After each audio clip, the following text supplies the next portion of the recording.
So in my previous video, I talked all about the origin of Holly Gibney and King's obsession with crime fiction in his later years, the Bill Hodges trilogy. That was the big thing.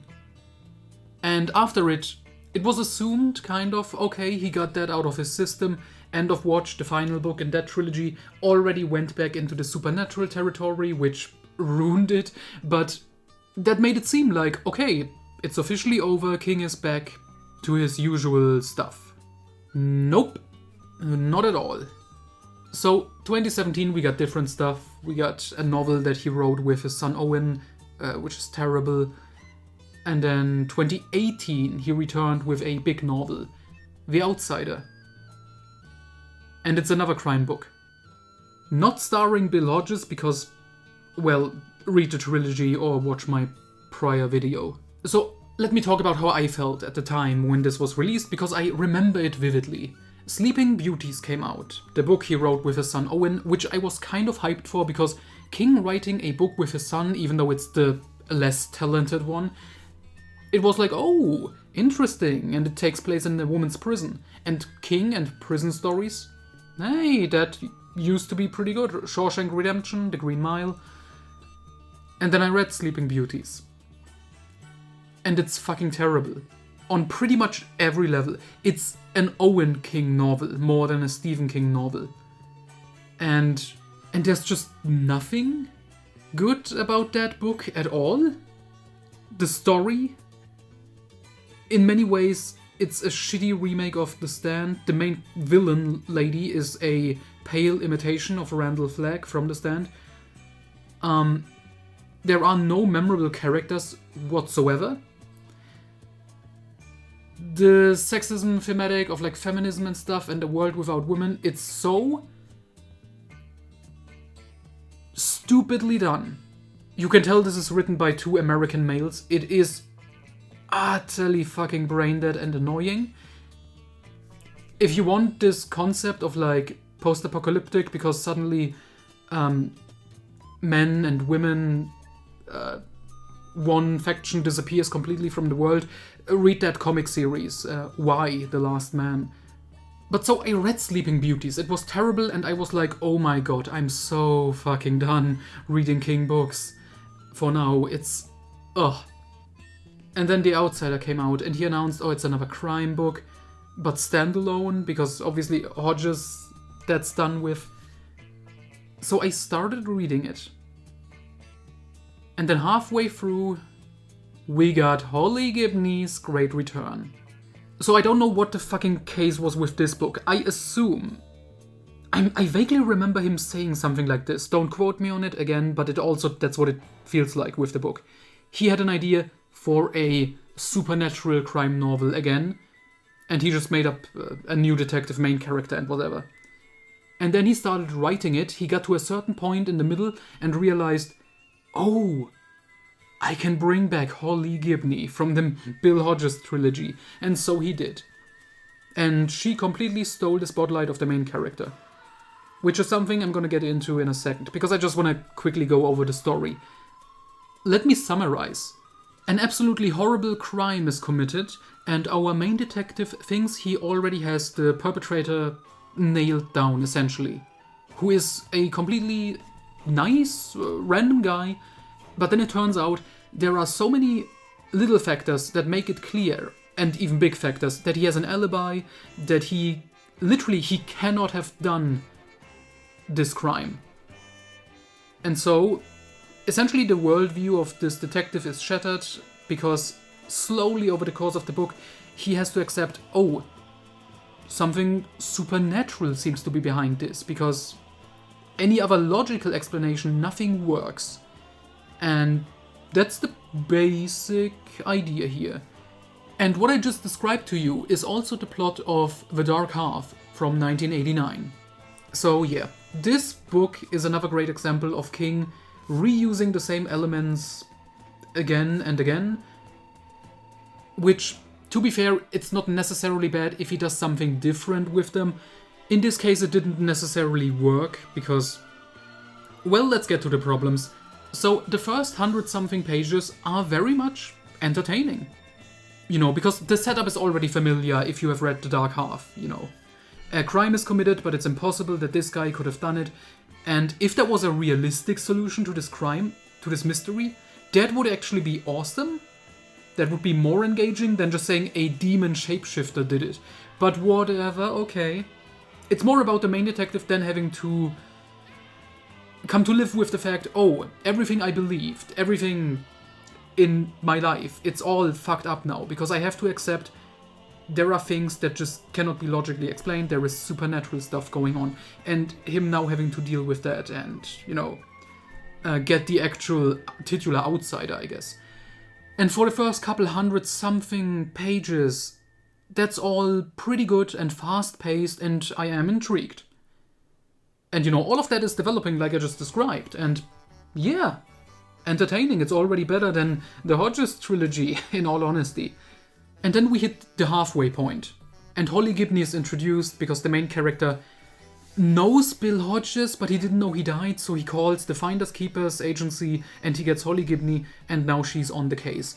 And she completely steals the spotlight and becomes the main character. And it's fucking terrible. It ruins everything that came before with the main detective, Ralph Anderson, who becomes a side character in his own story after that. And then we have Holly herself, who is so stagnant and a nothing character at this point.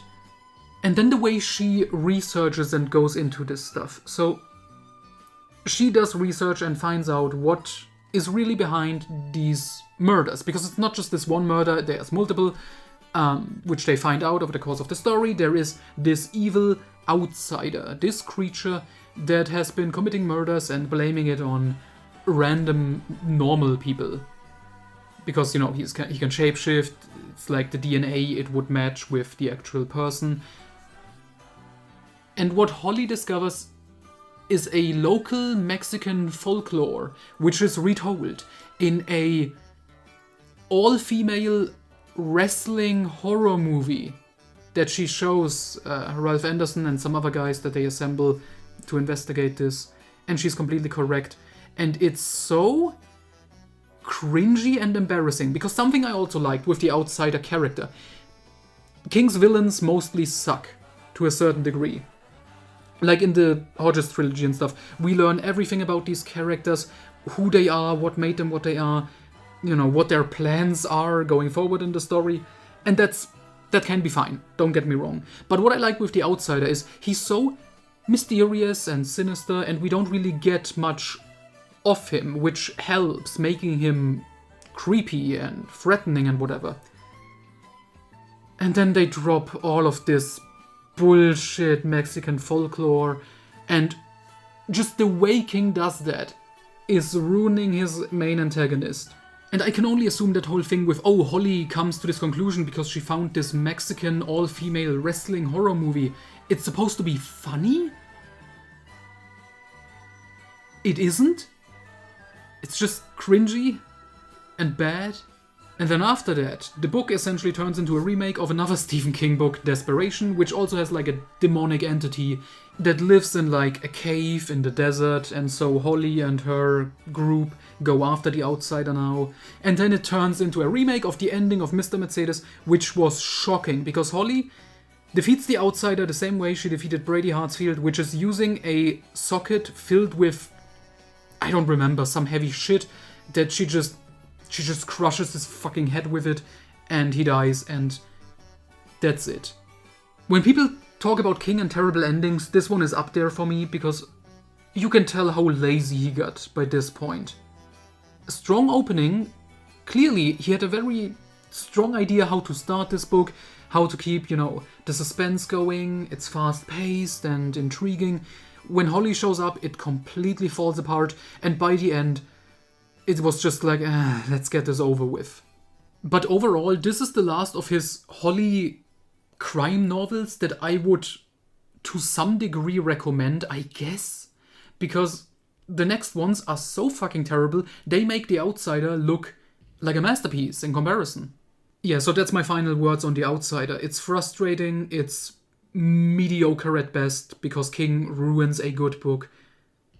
there's half a very good book in here that's entertaining, and then the other half is really, really frustrating. But that's nothing compared to the next book, which it's not a full novel, because so after this one, the next Holly story is actually a novella. You know, the medium between short story and novel. It's a couple 100 pages long though, and it gave the title to the collection, If It Bleeds, to which I just quickly want to review that as well. It's a collection of 4 novellas, which that's usually something nice with King's like short story collections and novella collections. Quick review here. First story, Mr. Harrigan's Phone. It feels like an episode of that Jonathan Frakes mystery TV show. It's extremely corny. It's not horrifying or whatever it was supposed to be. It's just like corny and cliche, and like you've seen this a million times.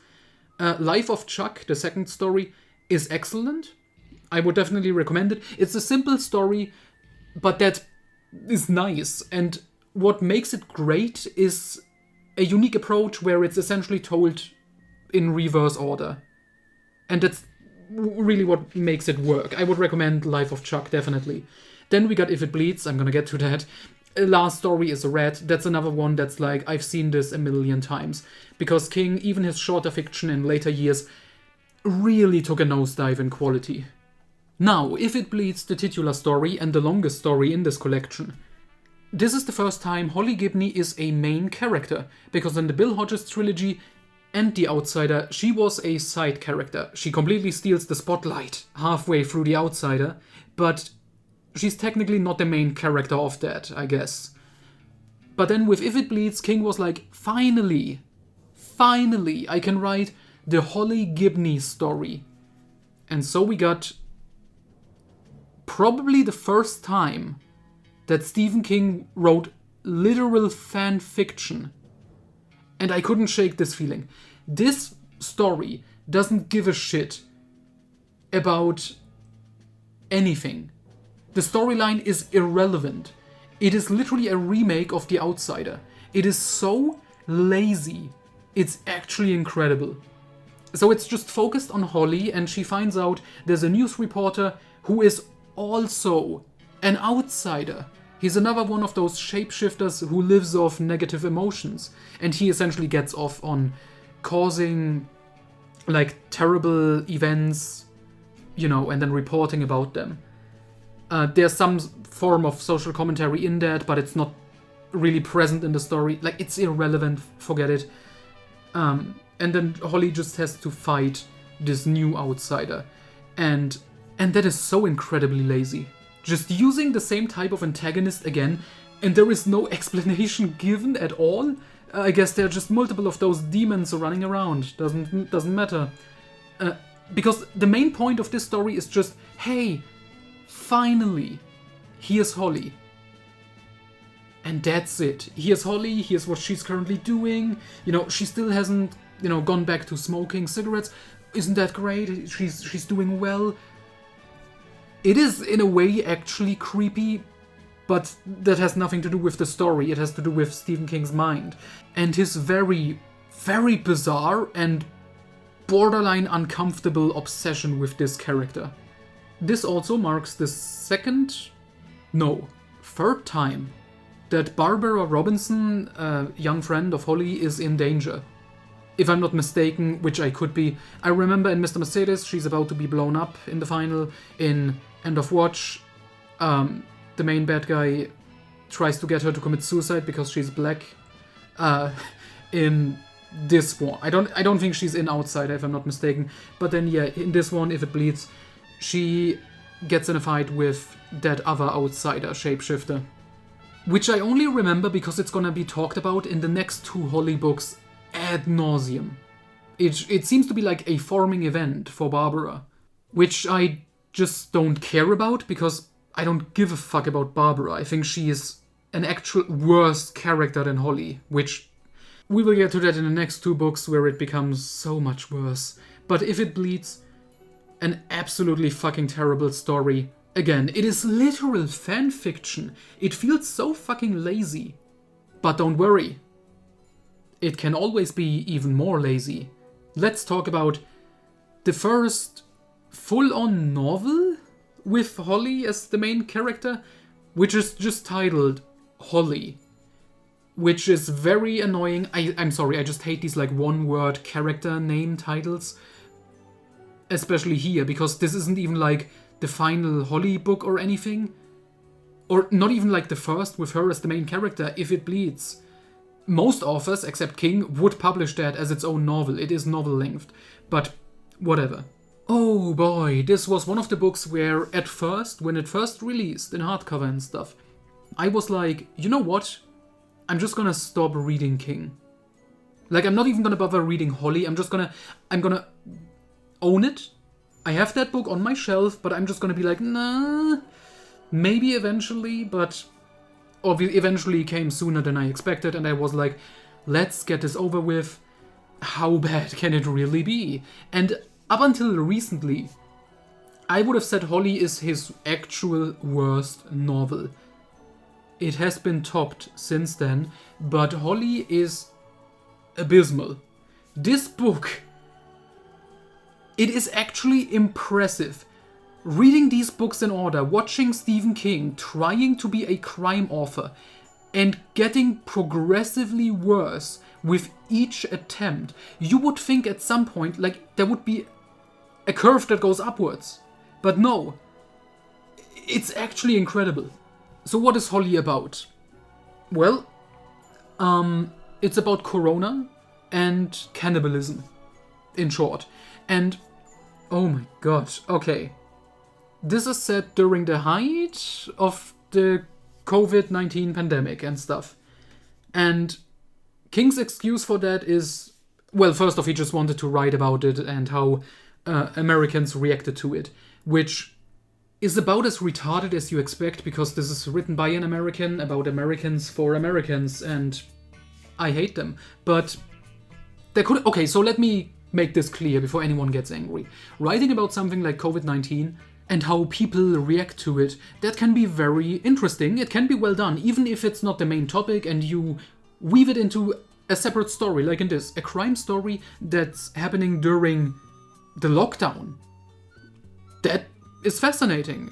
It could create some nice drama, especially with Holly as a main character. I can see that approach, because Holly is a hypochondriac, and obviously she would be afraid of like going out or like meeting people during that time, and having a detective who has to solve a case while there is a pandemic, and she's naturally afraid of any type of like sickness and stuff. That can be very interesting. You could get something out of that. You don't get this out of this book at all. Holly is walking from one place to the other, meeting all of these characters and just constantly saying like, oh, how she puts on her mask and makes sure, talking to the people if they are vaccinated and which vaccine they are using. And that just gets annoying. Like, this concept kind of had promise, but it's not used well whatsoever, and it just becomes annoying because of that. But all of that aside, the biggest problem of this book is not all of the stupid talks about COVID. It's the actual main detective storyline. Because it is silly and stupid, but to a degree where it's actually entertaining and fun. Because the main villains of this book are an elderly couple of like intellectuals who are cannibals because they think eating people's brain and other body parts would keep them fit and alive and stuff. And that is an actual fun premise. I mean, it gets ruined if you remember... Okay, so Holly is going up against an elderly couple. These people are in their fucking 80s, if I'm not mistaken. She already fought Brady Hartsfield, who had telepathic and telekinetic powers. She fought against two actual shape-shifting, powerful demons. And now here's this elderly couple. And the problem with that is... So we get a bunch of like different scenes of just the elderly couple committing murders and cannibalism and stuff. And how they like lure people into their trap. And that is fun. Those are the best chapters in the book. But none of that has anything to do with Holly. Because the main plot is Holly is getting called by the mother of a woman who has disappeared. She's one of the victims of the cannibal couple. And so Holly starts to investigating where this woman is, what happened to her. We know the cannibal couple basically from the get-go. And then we get all these different scenes of like how they abducted and ate different people over the years. Which again is fun, but that means we follow Holly Gibney for hundreds and hundreds and hundreds, if not 400 to 500 pages, trying to piece together information that we already know. And here's the thing. Unlike Mr. Mercedes, there is no cat and mouse type of game going on. Or the couple is currently doing some big plan that Holly will end up having to stop. No. No. This elderly couple has no idea Holly Gibney exists. They have no idea anyone is after them for the vast majority of this story. And then we get like the last 100 pages or something. They finally realize that and it comes together. But for the first like 400, 500 pages, this book feels so tensionless and boring. And it really feels like there's no passion whatsoever for what's being written. Which is shocking. Because King is so in love with this character, I assumed you would at least be able to tell that. Which you kind of are, because what's going on with Holly is something, I guess, because her mother has died. So besides COVID, she also has to deal with that. And by the end, she becomes like rich because she inherits a bunch of money, which she donates, I think, almost completely. It's really incredible how incompetently this is written and how passionless and boring this is. And then it gets annoying because of all the COVID talk, because it's done in the way it's done. Because again, if this was actually done with like someone who's a detective who's basically too afraid to leave the house, but she has to find a way to solve a crime case, despite that, that's a good premise. But that's not what's being done here. It's just King keep talking about, oh, make sure you put your mask on. Holly has a mask on and stuff, and she gets annoyed at people who don't, and people who are not vaccinated and stuff. And even if you agree with King, it's still fucking annoying. What the fuck are you actually saying about the topic of Americans being stupid idiots and not want to get vaccinated and stuff? Nothing. What does it actually contribute to the story? Well, also nothing. To be fair, there's a little element at the end where it's like, oh, because of COVID and what's going on, Holly can't call for help in time or whatever. But that is such a small element that you could have used literally anything else to explain that away. But now, so Holly... Bad. Now let's talk about the third storyline that's in here. Besides the cannibals and Holly trying to catch up with the reader, I guess. Barbara Robinson, her young friend. You know who in the last story, If It Bleeds, became so traumatized with her near-death encounter with the shape-shifting outsider demon thing. In this book, she has an entire storyline where she befriends an old poet lady. And Barbara learns that, she's great at writing poetry. And she uses that to deal with her trauma of that past experience. And then there's a fake setup where it seems like Barbara is gonna get abducted by the cannibals, but I guess you can call it a twist. Oh no, it doesn't happen actually. That was like a red herring. I hate Barbara Robinson so fucking much. More than Holly, especially after Never Flinch, which we will get to another time. And this really started it. But the funny thing is, in a vacuum, this is okay. This could potentially be the best storyline in this fucking book. Because it is very much what King is good at writing. The relationship between a younger character and an old mentor. You know, we have that in Hearts in Atlantis. We have that in Fairy Tale. A little bit in Later. And that is solid stuff. And it's a nice twist here, because usually that's like between a younger boy and an older guy. But here it's like a younger woman and an older lady. So that is a nice little twist on that, I guess. But overall, it is so irrelevant to the story. And I don't like or care about Barbara whatsoever. That again, it just adds to this book being shitty. Yeah, so I'm sorry for all the retarded Americans who wanted to read a story about how the retarded US America deals with the retarded COVID pandemic. You have to find some other book, because this really isn't it. In a way, this is Old Man Yells at Clouds, the book. And I want to make that clear again, it didn't have to be. Writing a crime novel where COVID factors in it has actual potential for an intriguing read, for a good book. But this feels so lazily written. Again, for a while, I had this as #1 most disliked Stephen King book. Well, honestly, with the last couple of years, there are some of his books fighting it for the #1 spot. I mean, Sleeping Beauties is also on there. But so after Holly, everyone was hoping, not everyone, I mean, there are some fans, I guess, but a lot of people were hoping, King, please be done with trying to write crime novels. You really can't do it. And then Stephen King announced his next book with the title We Think Not, which he then changed to Always Holly, which that was just, you can tell King is really salty that not everyone accepts Holly and that people are annoyed by her. Like, you can tell some of the backlash has hit him with that title change. But then he changed it again to Never Flinch, which is the final title. And we will talk about that in its own separate video, because there's a little bit more to say than with these other shitty fucking crime novels.